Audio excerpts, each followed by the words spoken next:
Liv Morgan stared at her reflection in the green room mirror, her fingers trembling as they traced the outline of the contract sitting before her. After 10 years of grinding through local news stations and freelance gigs, she'd finally landed the opportunity that would change everything. Executive producer Daniel Shaw wanted her to host American Pulse, the country's highest-rated primetime current affairs show. The fluorescent lights buzzed overhead as she practiced her signature one more time. 10 million viewers. A platform to tell stories that mattered. Everything she'd sacrificed for was within reach. Her phone vibrated against the makeup counter. Max's familiar grin lit up the screen, and a wave of warmth washed over her. Despite the chaos of their schedules, her chasing stories while he chased auditions, they'd somehow made it work for 3 years. "Hey beautiful," his voice carried that characteristic swagger that had first caught her attention at that industry party. "Just wrapped my callback for City Lights. Tell me you got good news." Liv's heart raced. "They offered me the contract, Max, full creative control, primetime slot, everything we talked about." The pause that followed lasted a fraction too long. That's amazing, babe. Shaw must really see something special in you." Something in his tone made her stomach twist. She'd heard that note before, usually when his agent called about another failed audition. "This could be good for both of us," she offered quickly. "The exposure, the connections dash." "Hey, no need to sell me," Max cut in, his voice brightening artificially. "We should celebrate. Dinner at Marcello's? I'll invite Jake and Sarah, they'll want to toast your success." Liv hesitated. Jake had been Max's best friend since drama school, and his wife Sarah ran in all the right Hollywood circles. They were the kind of connections Max had been cultivating for years. "Sure, sounds perfect. 8 o'clock. It's a date. Love you." The call ended, leaving Liv alone with her reflection and the weight of unspoken words.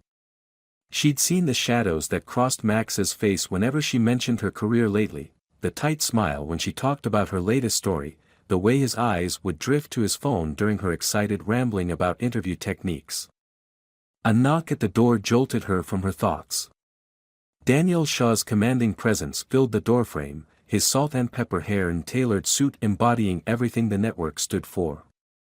"All signed, Ms. Morgan." Liv picked up her pen, forcing her hand steady. "Just about to." Shaw smiled, the kind of smile that had launched 1,000 careers, and probably ended just as many. "Welcome to the big leagues, Liv. Don't worry about the whispers. They all said Katie Couric slept her way to the top 2. The pen froze mid-signature. "I'm sorry. Just industry talk. Nothing personal." Shaw waved dismissively. "Your work speaks for itself. That exposé on pharmaceutical price fixing was brilliant. That's why you're here." Liv's throat tightened. "Who's talking?" Shaw's expression shifted to practiced concern. "Look, you're talented. That's what matters. Sign the contract, prove them wrong." He checked his Rolex. "I have a meeting. Take your time with that. My assistant will collect it when you're done." The door clicked shut behind him, but the room felt smaller somehow. Liv's phone buzzed again, a group text from Sarah to her and Max. "Can't wait to celebrate tonight. Though I heard through the grapevine that talent isn't the only reason for your good fortune. Don't worry, your secret's safe with us. XOXO." Liv's hands began to shake as the pieces clicked into place. The whispers. The rumors. The way Max had paused on the phone. Her eyes fell to the contract, Daniel Shaw's signature already bold and confident on the dotted line. She thought about all the nights she'd stayed late at the office, poring over documents and following leads while Max was at acting workshops. All the morning shows and local news spots she'd taken to build her reputation. All the stories she'd broken through pure determination and grit. The fluorescent lights continued their relentless buzz as Liv pulled out her phone and opened her messages to Max. The cursor blinked accusingly as she typed, "We need to talk. Now." Her finger hovered over the send button as she caught her reflection once more in the mirror. The woman staring back at her wasn't just angry, she was ready for war. She hit send. The walk to Marcello's felt like traversing a minefield of memories. Every street corner seemed to mock Liv with remnants of her relationship with Max, the coffee shop where they'd first exchanged numbers, the park bench where they'd planned their future on lazy Sunday afternoons. Now each landmark felt tainted, corrupted by the poison of doubt. She arrived early, choosing a quiet corner table that offered a view of the entrance. The restaurant hummed with the gentle murmur of evening diners, oblivious to the storm brewing within her chest. Her phone lay face up on the white tablecloth, Max's earlier messages still unanswered. He'd switched from concerned to defensive in the span of hours. "What's wrong? You're overreacting. These things happen in the industry. You know that. Can we just talk about this tonight? In person?"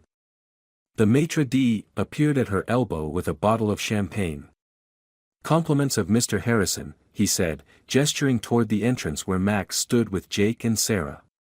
The sight of them, Max's carefully casual blazer, Sarah's knowing smirk, Jake's studied neutrality, made something twist inside Liv's chest.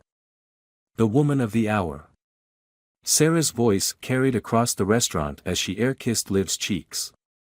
"Though I hear Daniel Shaw deserves some credit too." The words dripped with insinuation.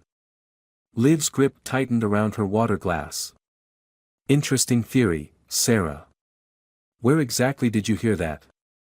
Max slid into the chair beside her, his hand finding her knee under the table, a gesture that once brought comfort now felt like an anchor dragging her down. "Come on, babe. Tonight's about celebrating, not gossip." "Is that what we're calling it?" Liv shifted away from his touch. "Gossip? Because from where I'm sitting, it looks more like character assassination." Jake cleared his throat, suddenly very interested in the menu. Sarah's smile never wavered, but her eyes took on a calculating gleam. "Oh honey, everyone knows this is how the game is played. No one actually believes that I slept my way into the job." Liv's voice cut through the ambient restaurant noise like a blade. "Funny how these rumors started circulating right after I told Max about the offer." The champagne cork popped, an oddly violent sound in the tense silence that followed. Max's face had gone pale, but there was something else in his expression. Relief? As if he'd been waiting for this confrontation. "I might have expressed some concerns to Jake," he admitted slowly. "About how quickly things moved with the contract. It's natural to wonder Natural?" Liv's laugh held no humor. "Natural to suggest I'm sleeping with my producer? To let your friends spread that story through their entire social circle? You don't understand the pressure I'm under." Max's facade cracked. "Do you know how it feels? Watching you sail into opportunities while I'm still fighting for bit parts. 3 years of auditions, of being told I'm not quite right, not quite there yet. Then you walk into the biggest show in the country like it's nothing." Sarah reached across the table, her expression a masterpiece of false sympathy. "We all know how talented you are, Liv. But Max has a point. In this industry, people talk. They make assumptions. Maybe if you were more discreet about your methods My methods?" The words tasted like ash. "You mean my decade of work? The stories I broke? The sources I protected? The nights I spent building a reputation while your husband was busy holding Max's hand through acting workshops?" Jake's head snapped up. "Watch it, Liv. Or what? You'll start more rumors. Tell me, Jake, was it your idea or Max's to destroy my reputation? Or did Sarah handle the logistics while you all planned how to take me down?" The truth hung in the air between them, visible in Max's guilty flinch, in Sarah's tightening smile, in Jake's inability to meet her eyes. The champagne sat untouched, bubbles rising and dying in elegant glass flutes. I loved you, Liv said quietly, the words falling like stones into still water. I would have supported your career, celebrated every success, helped you network.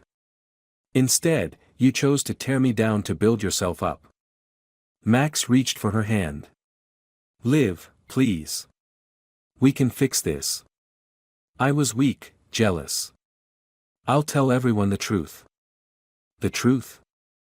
She stood, her chair scraping against the floor. The truth is, you never saw me as a partner. I was competition. A threat to your fragile ego. And now? She picked up her water glass, studying the way it caught the light. Now you've shown me exactly who you are. The water splashed across Max's face in a glittering arc. Conversations around them stuttered to a halt as he sputtered, designer blazer dripping. Sarah's gasp of outrage competed with Jake's start of surprise. Liv gathered her purse with steady hands. By the way, she said, voice carrying in the shocked silence, I recorded our entire conversation. Funny how those journalism skills come in handy, isn't it? She walked out of Marcello's with her head high, leaving behind the ruins of a relationship and the first seeds of her redemption. Her phone buzzed, Daniel Shaw's name lighting up the screen. The war wasn't over. In fact, it was just beginning. But for the first time since reading Sarah's text, Liv felt the weight of uncertainty lift from her shoulders. She knew who she was. More importantly, she knew who her enemies were. And if there was one thing Liv Morgan excelled at, it was exposing the truth, no matter how ugly, no matter the cost. She answered the call on the third ring, her voice steady, Mr. Shaw. We need to talk about those rumors. And I think you'll be very interested in what I have to say. Dawn found Liv in her home office, surrounded by the scattered pieces of her life's work. News clippings, interview transcripts, and source notes covered every surface, each document a testament to the career she'd built through grit and determination. Her conversation with Shaw the previous night had lasted hours, revealing layers of industry politics she'd only glimpsed before. The morning light painted shadows across her laptop screen, where dozens of emails from industry contacts expressed their concern about the rumors. Each message carried undertones of judgment wrapped in false sympathy. The timestamp on her phone showed 6:47 a.m., another sleepless night spent reconstructing the web of relationships and rivalries that had brought her to this moment. Her fingers traced the edge of an old press badge, remembering the pride she'd felt when she first pinned it to her lapel. You're not what they say you are, she whispered to her reflection in the window. You never were. The doorbell's chime shattered her reverie. Through the security camera feed, she saw Rachel Chen, her former mentor from her early reporting days, standing on her doorstep with 2 coffee cups and a determined expression. You look like hell, Rachel said by way of greeting, pushing past Liv into the apartment. Though I suppose finding out your boyfriend's a snake would do that to anyone. Liv accepted the offered coffee, its warmth seeping into her cold fingers. How much have you heard? Enough. Rachel's eyes swept over the chaos of papers. The question is, what are you going to do about it? Shaw offered to kill the story about his involvement, Liv said, sinking into her desk chair. Said he'd publicly deny any impropriety. But the damage is done. The network's already getting calls from advertisers expressing concerns about my appointment. Rachel's laugh was sharp. Men. They create the game, set the rules, then act shocked when we learn to play it better than they do.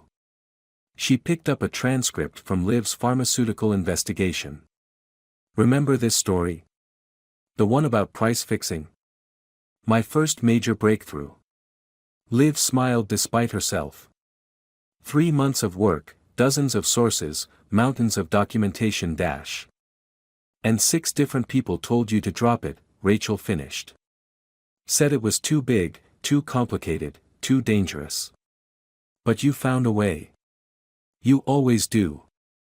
The memory stirred something in Liv's chest, not the raw anger of betrayal, but something cooler, more focused. Max doesn't know about the recording yet. Neither does Shaw. Good. Rachel's eyes gleamed. Keep it that way. Information is currency in this business, and timing is everything. She pulled out her phone, scrolling through messages. By the way, remember Thomas Wayne from the Chronicle? He's been investigating corruption in casting decisions at major studios. Interesting stuff about certain agents fast-tracking their clients while blacklisting others. Liv's pulse quickened. Jake's agency? Among others. Rachel set her coffee down, leaning forward. Listen to me, Liv. What Max and his friends did, spreading those rumors, trying to destroy your reputation, that's not just personal betrayal. It's a symptom of a bigger problem in this industry. One you're uniquely positioned to expose. The pieces began shifting in Liv's mind, forming new patterns. A story about power dynamics in entertainment, how influence and connections can make or break careers. And how certain people abused that system, Rachel added. Not for revenge, but for truth. That's always been your strength. Liv turned to her computer, fingers hovering over the keyboard. I'll need sources. Documentation. People willing to go on record about their experiences. Check your email. Rachel's smile was fierce. I may have made some calls last night. Turns out quite a few people have stories they've been waiting to tell. They just needed the right journalist to tell them. For the first time in days, Liv felt the familiar surge of purpose, the electric anticipation of a story taking shape. Max thinks he's won, she said softly. He's probably celebrating right now, thinking he's finally stepped out of my shadow. Men like Max depend on silence, Rachel observed. They count on shame and fear to keep their victims quiet. But you? She gestured to the wall of awards and press clippings. You've made a career out of breaking silences. Liv's phone buzzed, a text from Max, can we talk? I miss you. What happened at dinner? I can explain everything. She stared at the message, seeing not just Max's words but the years of subtle manipulation behind them. The way he'd always positioned himself as the victim, using her strength as evidence of his weakness, her success as proof of his failure. No, she typed back, each letter deliberate. I don't need your explanations anymore. But I do have some questions about industry practices at your agency. For the record, of course. She hit send, then turned to Rachel. I need to make some calls. Starting with Thomas Wayne. Rachel gathered her things, pausing at the door. Just remember something, Liv. The best revenge isn't about destruction, it's about transformation. Turn this into fuel for something bigger than yourself. As the door closed behind Rachel, Liv looked around her office with new eyes. The scattered papers weren't just remnants of past stories, they were building blocks for something new. She opened a fresh document, fingers steady on the keys as she typed. The price of silence, power, privilege, and the hidden costs of success in Hollywood. The cursor blinked expectantly, waiting for the words that would change everything. Outside, the sun climbed higher, casting new light on old shadows, revealing truths that had always been there, waiting to be told. The newsroom's archive was silent at midnight, its rows of filing cabinets standing like sentinels in the dim light. Liv sat cross-legged on the floor, surrounded by yellowing newspapers and decade-old industry reports. Each document added another piece to the puzzle she was assembling, a pattern of power and silence that stretched back years before Max had entered her life. Thomas Wayne's research had opened doors she hadn't known existed. 20 years of casting decisions, agent recommendations, and unofficial blacklists painted a picture of systematic manipulation. But it was the personal stories that kept her awake at night, countless careers derailed by whispered rumors, relationships weaponized into professional sabotage. You shouldn't be here this late, a voice said softly. Daniel Shaw stood in the doorway, his usual polished appearance slightly rumpled at this hour. Something in his eyes had changed since their last conversation, a wariness that hadn't been there before. Liv didn't look up from her notes. Funny how often the truth keeps irregular hours. He stepped into the room, careful to leave the door open. The board is meeting tomorrow. About your position. A pause. They're concerned about optics. Optics, Liv repeated, the word tasting bitter. Like how it looks when talented women suddenly develop credibility issues right before their big break. Or how convenient it is when certain actors get fast-tracked while others disappear without explanation. Shaw's silence spoke volumes. Finally, he said, "You're investigating Jake's agency." Among others. Liv stood, gathering her papers with deliberate care. "You know what I realized, Daniel? This was never about Max, not really. He's just a symptom of something bigger, a system that trades in whispers and favors, that turns relationships into currency. It's a complicated industry," Shaw offered, but his voice lacked conviction. "Is that what you tell yourself?"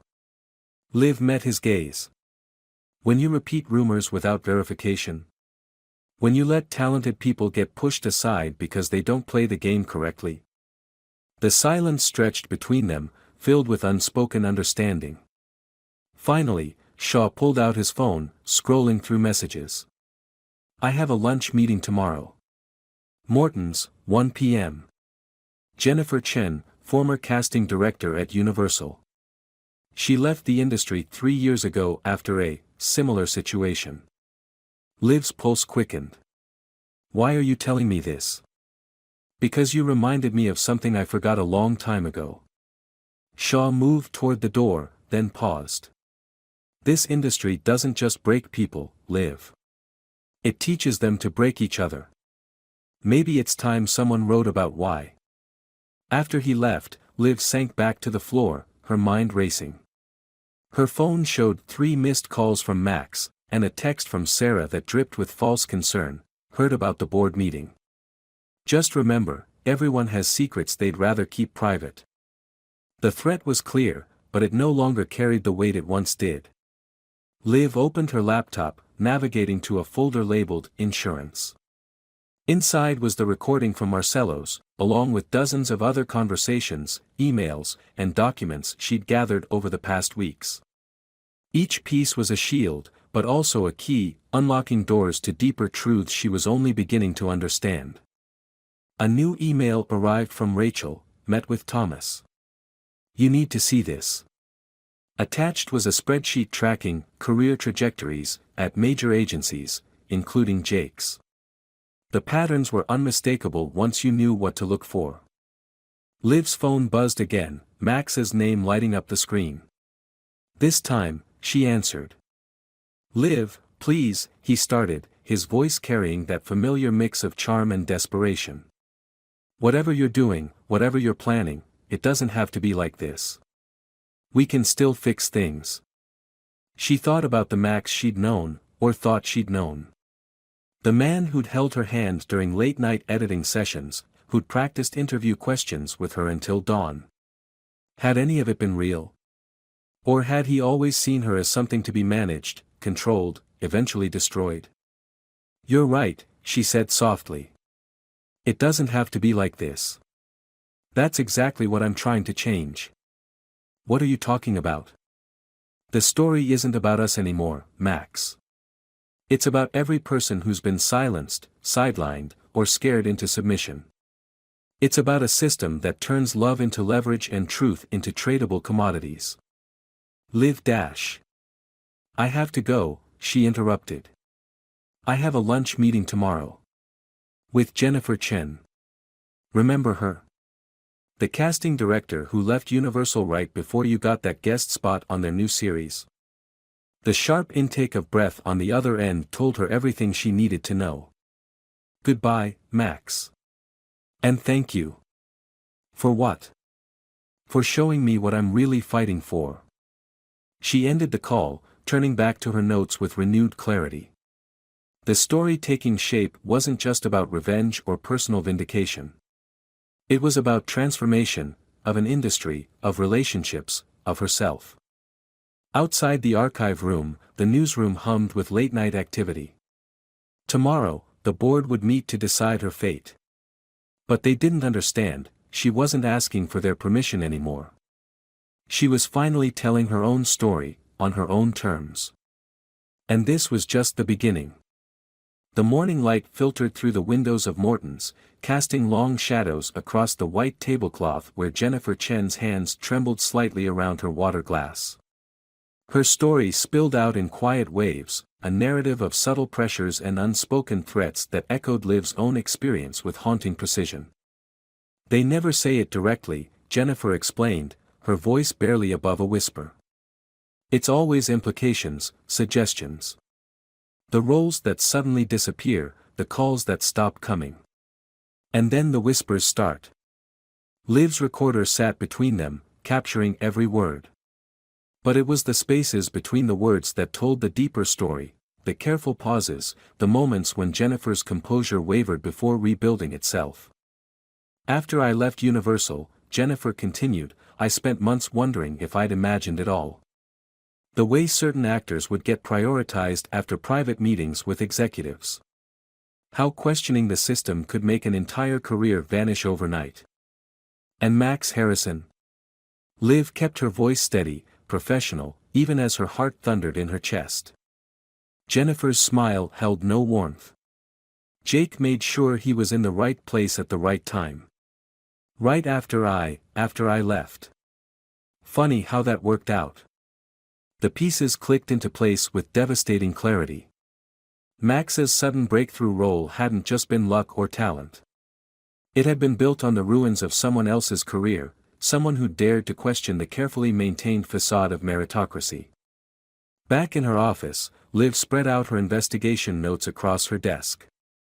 Each document, each testimony, each carefully gathered piece of evidence formed part of a larger mosaic.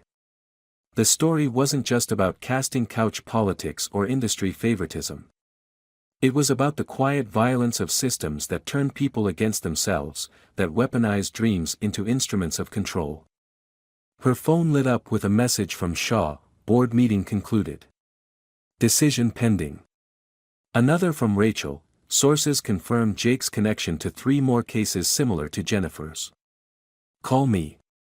But it was the email from Max that made her pause. I know what you're doing. Meeting with Jennifer, digging into old casting decisions. You don't understand the damage you could cause. Not just to me or Jake, but to everyone. Some truths aren't meant to be told, Liv. Some stories should stay buried. She read the words again, recognizing the subtle manipulation that had once seemed like protection. How many times had he couched his control in terms of care? How often had his fears become her limitations? Liv opened a new document, fingers hovering over the keyboard as memories surfaced. Not just of Max, but of every small compromise, every moment she dimmed her light to make others comfortable.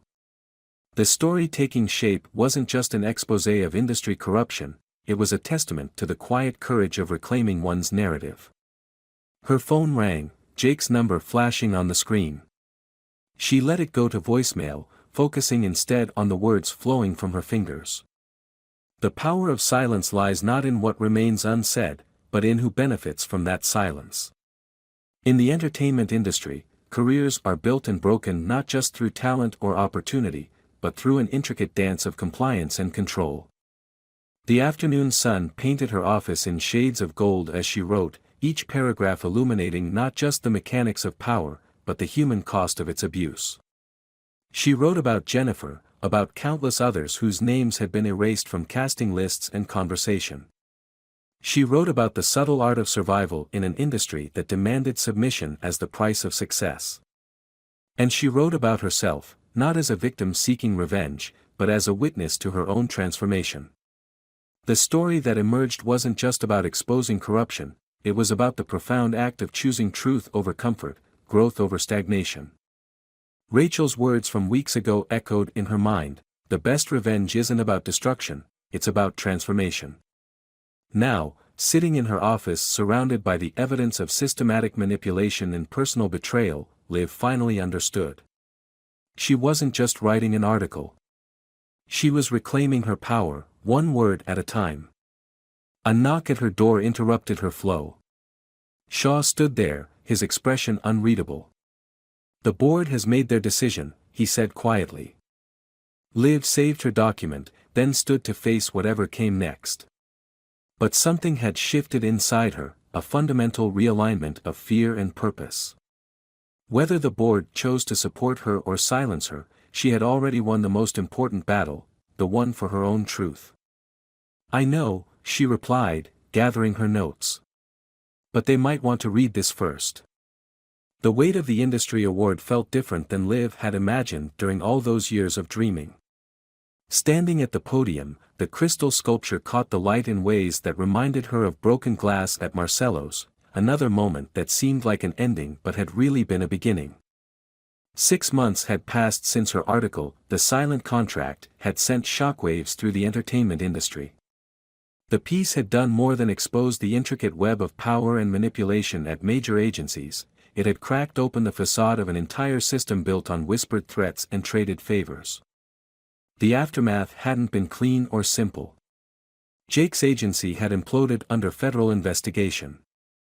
Sarah's carefully cultivated social circle had scattered like leaves in a storm. And Max had tried to spin the story, to paint himself as another victim of the system. But the truth had a way of writing its own ending.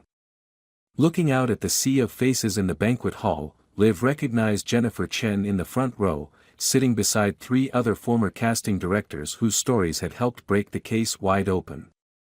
Their quiet nods carried more weight than the applause filling the room. "Journalism isn't just about exposing corruption or uncovering scandal," Liv began, her voice steady. "It's about illuminating the spaces between what we say and what we accept. About questioning not just the actions of others, but our own willingness to remain silent." The words came easily now, flowing from a place of hard-won wisdom rather than anger or vindication. She thought about the night she'd sat in her office, surrounded by evidence of betrayal, thinking she was gathering ammunition for revenge. How limited that vision seemed now, compared to the reality of what truth could accomplish. "When I began investigating industry practices, I thought I was writing about power dynamics and career manipulation," she continued. "But I discovered something more fundamental, the way we internalize limitations, how we learn to mistake control for protection, silence for safety." In the middle of the crowd, she spotted Rachel, who had become more than a mentor through this journey. Rachel's fierce smile carried the same message she'd offered months ago in Liv's apartment: transformation was more powerful than destruction. "Change doesn't always announce itself with dramatic gestures," Liv said, thinking of quiet mornings in the archive room, of careful conversations with sources, of the gradual rebuilding of trust in herself. "Sometimes it comes in the small choices we make every day, to speak instead of staying silent, to stand firm instead of bending to pressure, to rewrite our own stories instead of accepting the narratives others create for us." The article had won more than industry accolades. It had sparked a movement within the entertainment world, a re-examination of how power operated, how careers were made and broken. But more importantly, it had sparked countless private revolutions, as people began questioning the compromises they'd been told were necessary for success. "This award," Liv held up the crystal sculpture, "belongs to every person who chose truth over comfort, growth over stagnation. To everyone who dared to imagine a different kind of industry, a different way of measuring success." She thought about her last conversation with Max, weeks after the article was published. He tried to apologize, not understanding that she had moved beyond the need for his contrition. Her healing hadn't depended on his recognition of wrongdoing. Her power hadn't required his acknowledgement. "We talk about breaking silence," she continued, "but perhaps what we're really doing is finding our own voice, remembering that it was there all along, waiting for us to claim it."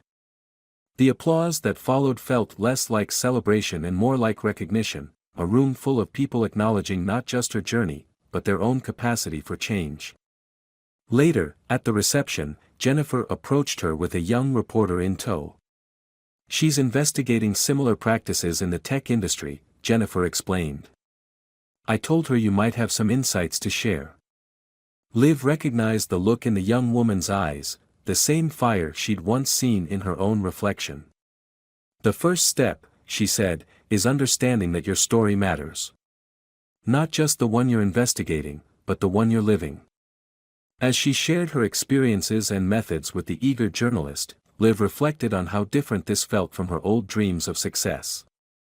She had wanted recognition, impact, a voice in the industry.